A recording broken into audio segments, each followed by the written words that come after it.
Би тэр үед яг 13 настай байсан. Яг өсвөр насны дээр явж байгаа жоох байсан. Тэгээд манай аавын төрсөн дөө манай хамаатны ахмаас ойрын төрлийн хамаатны хасан. Манай эмээ дэвтэр дараа тэр үед би ингээд эмээгээ салхаад тонхорлсон. Унтахтаа бэлчээд ингээд өсвөр настай явж байгаа болохоор би левчиг хэрэглэн. Тэгээд левчиг авч салаад унтсан чинь өглөөхтэй яг миний мөм ингээд бариас ирсэн. Би бүр тухайд ээж аахан айгаа сандралаар яхаа мэдгүйсэн. Тэгээд дараагууд нь ахиж нөхөнхөр болоод би ахад ирэхгүй бистэй яхаас асуусан чинь манайх энэ удаа үнэхээр ирэхгүй гэжсэн. За гэж бодоод тэр үед тэгээд дахиад жоохон дотроо юм ахиж жоохон айцтай хэдлэхийг талж унтаагүй. Тэгээд өглөө ирсэн чинь бас өглөөс ирсэн чинь миний бүр мөмбиг бариад ямар та мөмтэй юм бэ? Зүгч амар хурдан цоглоод байна гээд тэрнээс би жоохон айгаад яг ингээд аавч дэлж чадаагүй. Яг бол яг миний буруу юм шиг амар санагдсан. Аавч намайг ингээд ойлгох биш намайг загнах юм шиг санагдаад тухайд би бараг энийг хэмээн зөөлгээд тийм ойлголт авсан гэх юм уу?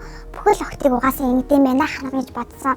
Тэгээд бүр жоохон том болоод нэг 14-15 настай болоод ирсэн чинь энэ хэвийн бус гэдэг юм мэдээд тэгээд аавч намайг загнахгүй гэдэг нь мэдээд ойлгоод яг аавчтай хэлсэн. Тэгсэн чинь тэгээд дахиад тэр хүн алуу ингээд уурлаад зандарсан гэх юм уу? Танайхаа ингээд гэр бүлч хүүс тэмдрээ шүү. Би ингээд чиний хаана амьд чи мэдэн шүү гэж надлах бүр ингээд зарлахэлсэн. Тэгээд тэрнээс бас заа зин угаасаа миний буруу биш. Энэ хүний гажиг энэ тийм гаж бодлоос гэж би хохирох ясгүй гээд миний тиймэрхүү явдал болж исэн.